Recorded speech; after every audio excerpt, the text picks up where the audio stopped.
Thank you very much, Mr. Martin. We all know how important the role of Inspector Generals are, as you noted, to make sure that the aid gets where it needs to go and does not feed any form of corruption. Thank you. Before we start our series of 5-minute rounds, I have a few questions that speak to the importance that this committee places on responsiveness by all officials in the executive branch, and that we will expect and will be seeking from you. And I would ask each of you to provide just a yes or no answer. And so I'll pose the question, just have each of you respond to it. Do you agree to appear before this committee and make officials from your office available to the committee and designated staff when invited? Yes, Senator. Yes. Yes. Yes. Yes. Yes. Thank you. Do you commit to keep this committee fully and currently informed about the activities under your purview? Yes. Yes, Senator. Yes. Yes, sir. Indeed.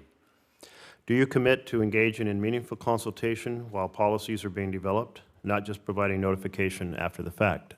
Yes. Yes. Yes. Yes, sir. Yes. Do you commit to promptly responding to requests for briefings and information requested by the committee and its designated staff? Yes. Yes. Yes. Yes. I will. As you imagined, yes is the answer we were hoping from each of you.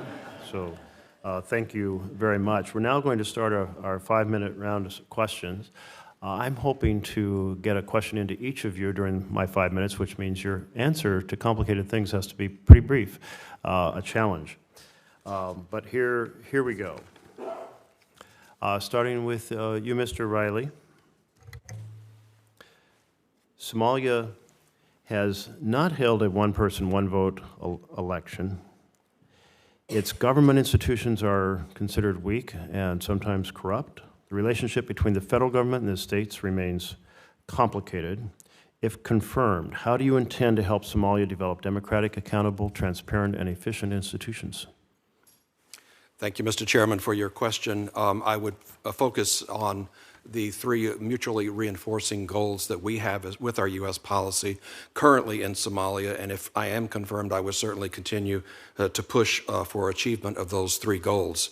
The first is building security. That has to happen. It's continuing to happen as we continue to support in a number of ways, which I can elaborate later, as we start to help the government build up its security forces. The second overarching goal is to establish good governance. Without good governance, you're not going to have the institutions necessary to deliver the services and the things that the people of Somalia need.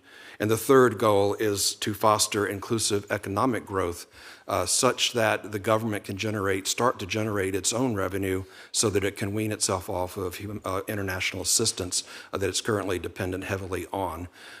So those are the overarching goals that we have in Somalia, Mr. Chairman, and I would continue to push, if confirmed, to achieve those goals. I would say that under President Hassan Sheikh Mohammed, who came into office in May of 2022, they are making progress in all of these areas. There are some fits and starts in all of this, but I would say that the president has pushed forward on all of these areas, which are synonymous with the approach that we as the United States are taking and trying to assist the president and his government, both at the federal level and the federal member state level, to achieve these goals. Thank you. Yes, sir. I did travel to Somalia, and I'm well aware of the enormous complexities, and I know you appreciate them as well. Yes, sir. Thank you. Turning to Mr. Toner, what is your assessment of that recent election process? And there's a new round, the final round, I think, coming next month. Yeah, you referred to the goal of the elections being peaceful, free, and fair. I think these are the first that are not conducted under UN supervision since the end of the Civil War. What's your message to Liberians and to voters as we prepare for this runoff? Thank you for the question, Senator. I hope, respectfully, I hope you'll understand my reluctance to pronounce on the conduct of the elections. The first round took place last week. Those votes are still being tabulated by the National Electoral Committee, so I don't want to get out ahead of the process. Senator, I would only add that our message, the U.S. government's message, has been clear and consistent throughout the election season, and that has been that the Liberian people deserve elections that are free, fair, and peaceful. I would add that the first round seems to have gone off without any real cases of violence, and that is encouraging. If confirmed, Senator, I will make it my priority to work with the new leadership of Liberia on the range of the number of challenges it faces, Senator, which is why it's so important that the Liberian people see that leadership, that next administration, as credible.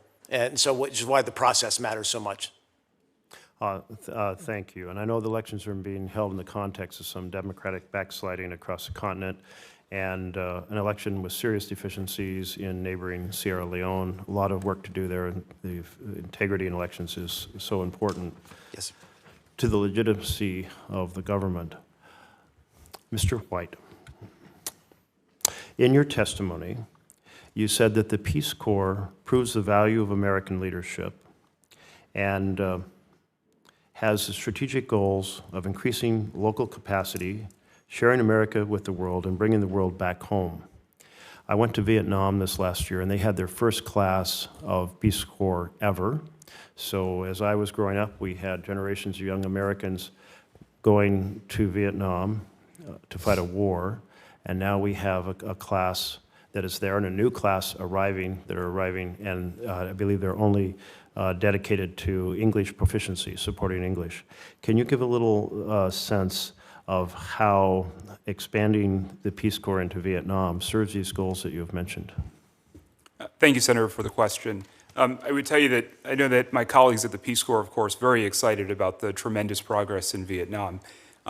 In the case such as these, of course, we're looking at models like South Korea, and we think of Vietnam's future as being a very bright one. More broadly, I do believe in the capacity for good of American global leadership.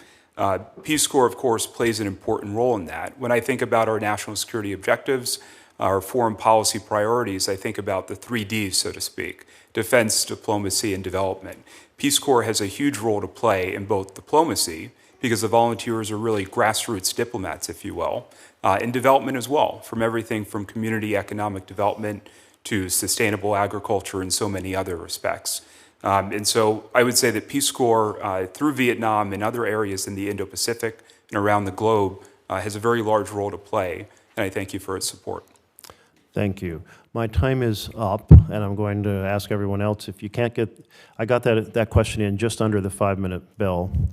Thank you for your response, and I will ask everyone to stick to the 5 minutes. I apologize, Ambassador, that I didn't get to you yet, and to Mr. Martin, but there may be more opportunity to do so.